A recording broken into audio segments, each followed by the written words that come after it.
Welcome to In the Frame. During your visit you may be met with explicit language and references, and spoilers throughout. You have been warned.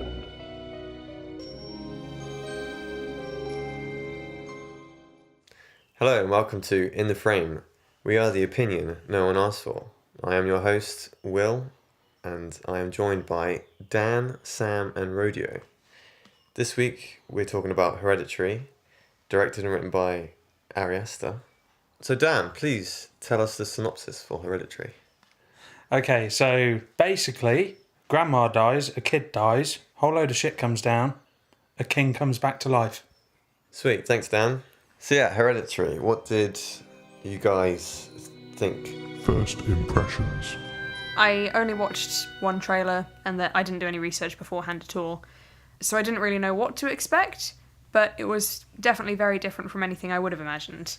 I think probably the first half of the film, maybe a bit longer, was very eerie and the pacing was very slow. So it kind of felt like not a lot was going on and it was just kind of a steady tension throughout. So personally, I wasn't a huge fan of the pacing because it was kind of fairly empty throughout the first half, maybe just over. And then the second half was really intense. So the second half was a welcome change, but I would have liked it to kick off a bit earlier, I think.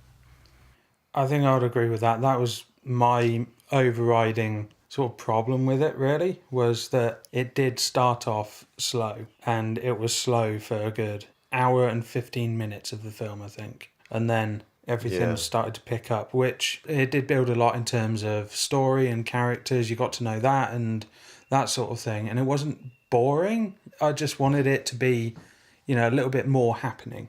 Yeah, I understand what you mean. I mean, a lot of people have said it is slow burning, but I kind of liked it in that way because the first half was very atmospheric and like it sort of built tension, but then it sort of fell into a few cliches towards the end with the whole seance and all that kind of shit, which I kind of didn't like, but it justified it quite a lot at the end, I think, because it was a bit different. And I could kind of see where it was going with the music as well, sort of building up that sort of like hollow, like It was hum. almost industrial in places, Yeah, there was which like a is quite constant like interesting. hum throughout, wasn't it? Which was kind of cool. I really liked that.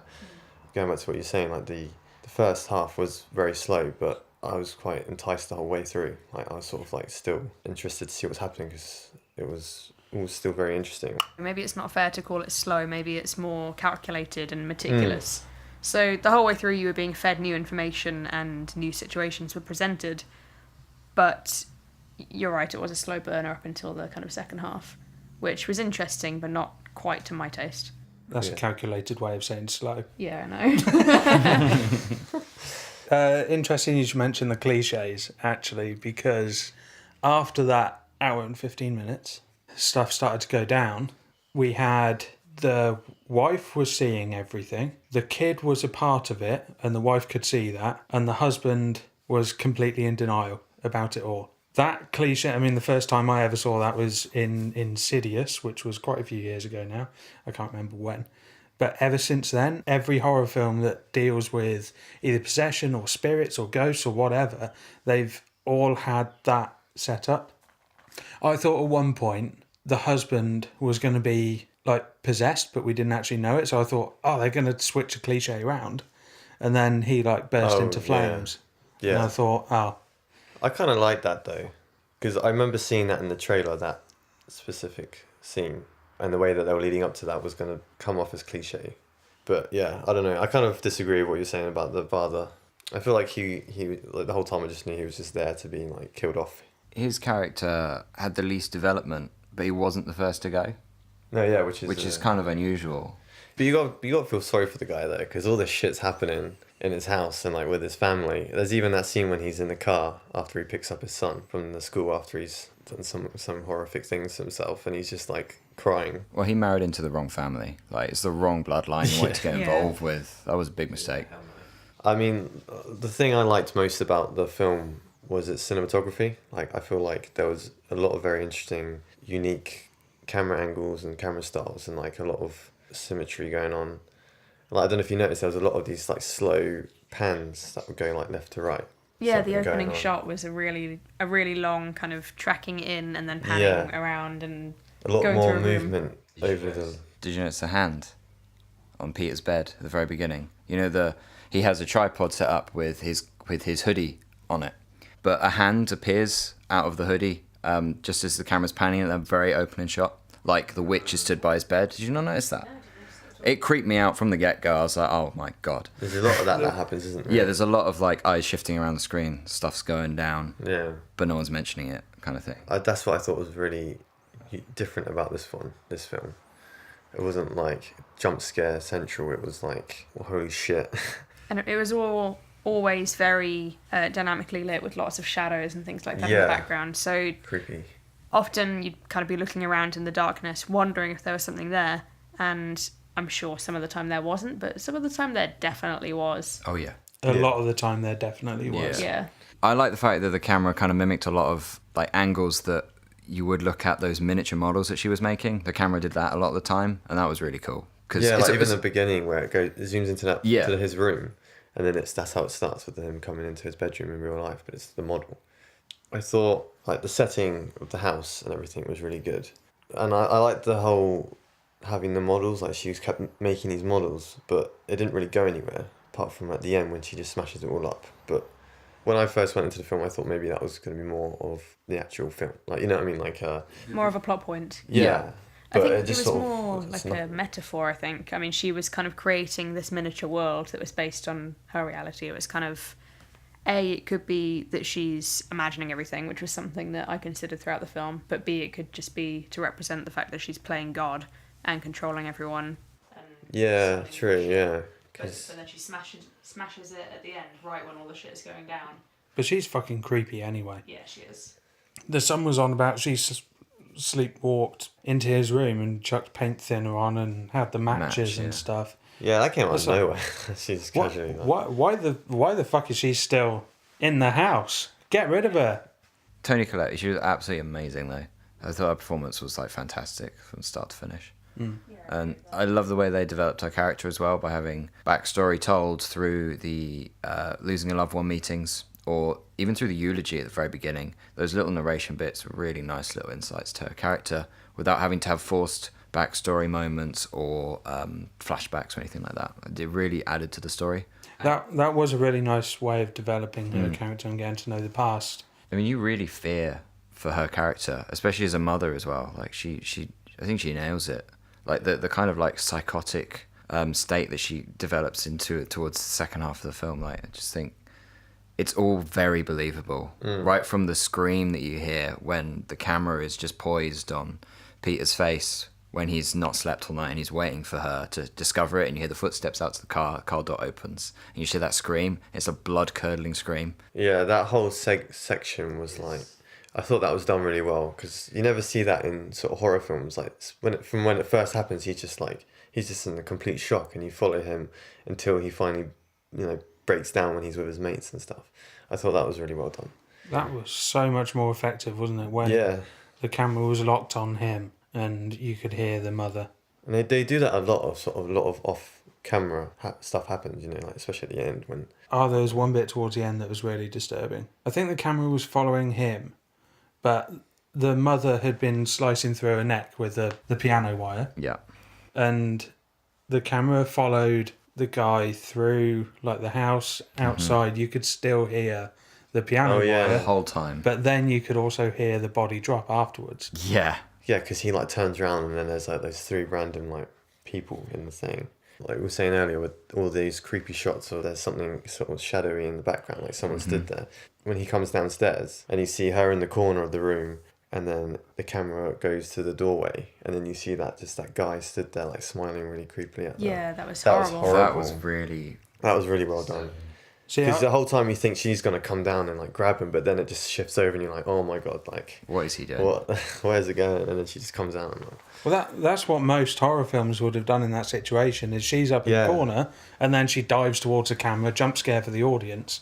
But this film didn't go for the jump scares. Yeah, there wasn't a single jump scare in it. It was a psychological build.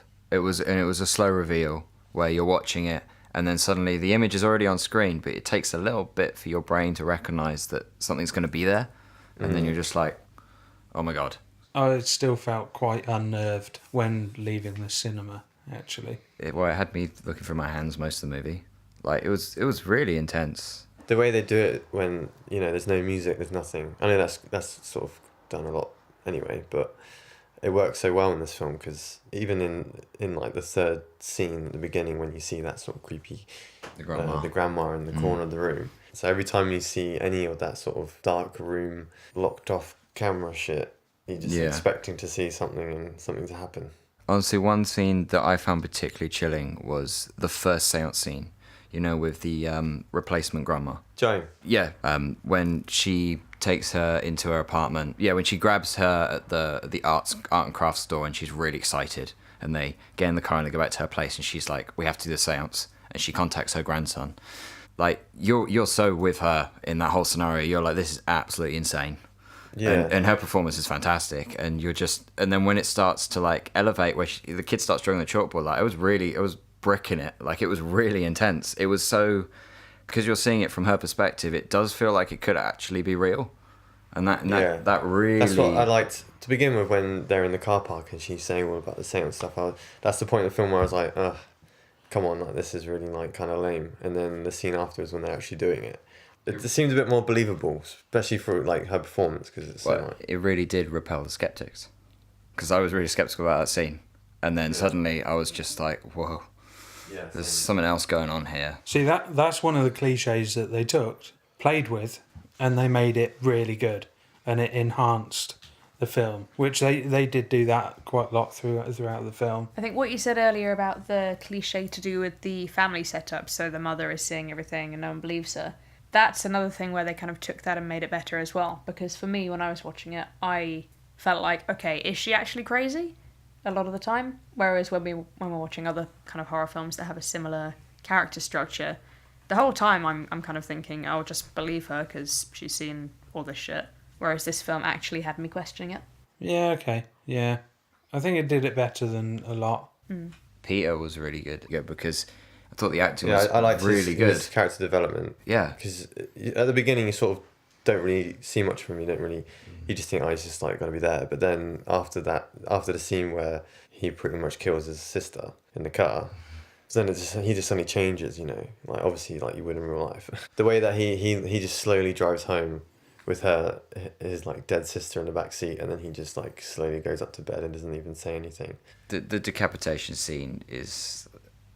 It sets the tone for the movie. Like it happens like in the first 30 minutes or something like that.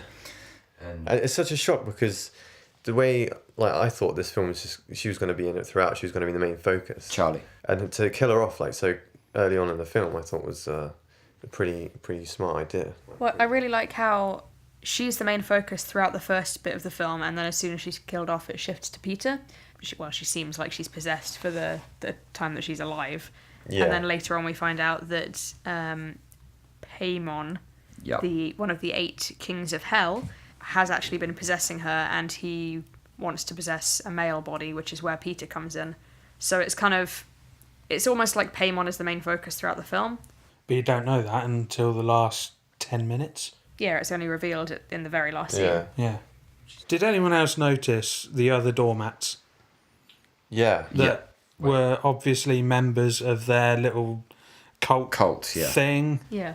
They all had doormats with their names on. Well, I mean, sometimes when you join a cult, you get a free badge. This time you get a free doormat. They were all embroidered very nicely. Yeah. Well, it's not just, I don't think it's just mental health that runs in the family. I think it's art as well, because they're all pretty good. Yeah, it's like Charlie. Her whole thing is making toys out of junk. And to be honest, she's half decent at it. Yeah, she is. Some of those stuff was really cool. I mean, they're creepy as fuck. She's good at it. We're not condoning that. But there was a scene I wanted to bring up that I thought was a bit confusing.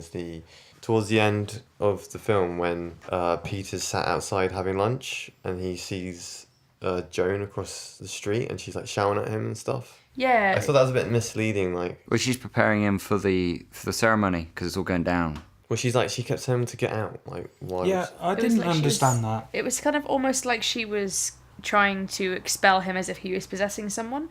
So at that point I thought, okay, is he dead? And is it like going to do a sixth sense on us or something? Paymon's possessed Charlie, but possessed the wrong body. So Joan basically uses Peter as like to put Paimon into, and that's why the whole ceremony begins. But the family need to die first. Yeah. And so that whole evening. So was Joan warning him? No, because Joan was part of the cult that was She- trying to... Maybe she was trying to get his spirit or whatever to leave his body so Paimon could get in or something. I think she was trying to do some weird-ass demon shit to him anyway. It kind of threw things out of balance. But then the film kind of does that all the time anyway. There's constant moments where you're just like, what is going on? But like for good reason. Like it is a very off-kilt film. Like the style of storytelling is definitely unique. Yeah. You remember at the beginning when Annie's talking about her mum and how she wanted her to have a son. She didn't care about Peter. It wasn't that she didn't care about Peter, it was that Annie didn't let the grandma near Peter, because Annie obviously knew that there was some demon shit going on or something. Yeah. So she wouldn't let the grandmother near Peter because he was the boy and he was the firstborn, but she would let her mother near Charlie. And then Charlie later on says, Granny wanted me to be a boy or something. Oh, Which yeah, kind of yeah, makes yeah, sense. shit in the bed. Mm-hmm. I thought the point, because I thought the same thing, that she was doing everything. She's the bitch to blame. But I thought it at the point where she was stood in his room, he'd just woken up, and she said, I never wanted you. Yeah, that And was then horrible. she went Yeah, that scene into was good. how she Yeah. tried to have a miscarriage and all that sort of stuff. And it was What is like, going on? But in Yeah. hindsight, after finding out that Paimon had to possess a boy's body or a bloke or whatever, it kind of makes sense that she didn't want to have a baby because she didn't want her baby to end up being possessed by one of the 8 kings of hell. And Deep. so maybe that does also account for why she at one point sleepwalked into their room and doused them in paint thinner and then was about to set everyone on fire. So maybe that was just her trying to protect her kids from being possessed by what is essentially the devil. So maybe she seems like a bitch mum, but she's actually Trying to protect an him. awesome Very mum. protective, yeah. I used to sleepwalk. Don't set me on fire. I don't know. It's one of those things where it's probably not. They probably didn't intend to do it, but she is dressed in all white at the end. Like, you know, general connotation there would be an angel. And then that's fully turned on its head when she's just like creeping around on the ceiling. I didn't see that. I kind of had my eyes closed. I don't blame you. That bit was. That was a really intense moment. And then when she's banging her head on the attic, Oh, that God. really creeped me out Yeah, as that was well. fucked That up. I hated. Like that could have been like a laughable type thing, because that's very much like an Exorcist type thing or something from The Ring. Like that somehow came across as really and creepy. It really did. There were a few bits like that when he was in the classroom and he like sticks his hand up. Yeah, Oh. did you notice you know how his hand is stuck up in such a way that it's kind of like it's broken or something? Yeah. Did you notice how his hand formation was exactly the same as the statue of Paimon at the end? I did not notice Yeah, that. the statue I of didn't Paimon notice is that. sticking his hand up in a really weird way. So what about the ending then? Should we talk about the actual ending? I really liked how when shit starts going down in the attic, I like how Peter jumps out of the window and falls into a hedgerow right before he ends up getting possessed. I liked that in the very beginning when Charlie's in a classroom, and obviously we find out later that she's possessed by Paimon the whole time, a pigeon flies at the window, kind of breaks it a little bit and then falls into a hedgerow below and is then beheaded by Charlie/Paimon. Foreshadowing. Yeah, I was going to mention there's quite a lot of foreshadowing in the film. Did you like the creepy naked cult people? No. Yeah, I wasn't really a fan. I I was- thought they detracted from it, to be I was honest. kind of like, what is going on at this point? Yeah, you had Joan and the grandmother. You expected those two and maybe one other, like trio of witches, that sort of thing. But then all of a sudden, this whole crowd of people turn up wearing no clothes and smiling. Yeah, I couldn't decide whether I thought they were actually there or whether they were just kind of apparitions or what. I didn't really think they added to it, though, to be honest. I thought they kind of detracted from it, if anything. What did we think of the way they did the spirit, which was that sort of Oh, the line, like the ring? neon It thing. reminded me of like a sonar thing. Yeah, I thought it was really different. It, that- it was certainly different. I've never Which seen is that in before, keeping with but- the whole film's kind of aesthetic of just changing it up a bit and making it kind of very off-kilt and weird. So I think it worked in that respect, and it just didn't feel right, but then the whole film didn't really feel right. So it kind of worked. I mean, it did make it really obvious when Peter was possessed because the weird light actually dissipated into him. So Yeah, I kind of didn't like that. That was a bit too obvious. It was too obvious, I thought. It was a bit like, ugh, that's just so, crappy. I liked how the title kind of made sense at the end when everything was kind of pieced together, because obviously you had the grandma who died, who was the queen of this weird cult. She obviously had a daughter and no son, I'd assume. The honour to be possessed by Paimon is like hereditary. Fear factor. Dan, what would your fear factor be? Okay, so fear factor for Hereditary, I would say, I think 3. 3. Interesting. I don't think it was hugely scary. It was while you were watching it, but it didn't really stick with you. So I'm going to go with a 3. I think I'd actually give it exactly the same, to be honest, for the same reasons. I thought it was nice how they use certain cliches differently, but again, it's kind of, I'm not scared of it now. I can give it 4, just because it plays on things going bump in the night, and that's the scariest thing. And during most of the movie, it was unbearable tension. Like, I found it really difficult at times. Yeah, I agree with you. I'll give it a 4 out of 5. Yeah. It was different. It wasn't predictable. So that's an average of 3.5 out of 5. Sweet. What about overall ratings then? Overall rating. I'm going to go for 6 out of 10 overall. It's a pretty good film. It does lose its pacing, and I would question the rewatchability. Okay, so I agree with everything you just said, Dan, but I think I'd rate it a little bit higher. I'm going to rate it as a 6.7, purely because it's nice to see something within the horror genre doing something a bit different. So they're taking all of the cliches and the stereotypes and turning them on their head a bit. It actually did a lot of character development, so I'll give it a 6.7. Gets an 8 from me, 8 out of 10. It was a terrifying experience, but it was so refreshing to see a film. Beautifully shot. Soundtrack was absolutely insane. Definitely deserving of that rating, I think. Well, I was going to give it a 7.5 out of 10. What I liked most about it was the music and the cinematography. It works very well together and it creates really intense atmosphere, but it sort of dies down a bit towards the end. Yeah, 7.5 I think is pretty good. So that was our review of Hereditary. We've been in the frame. Thank you all very much for listening. Don't forget to subscribe and hit the notification bell, and we'll see you next time. Thank you very much. Woohoo! And so now we'll have Dan's shit impression. Okay. Should we just do like a barber quartet, whatever they call it?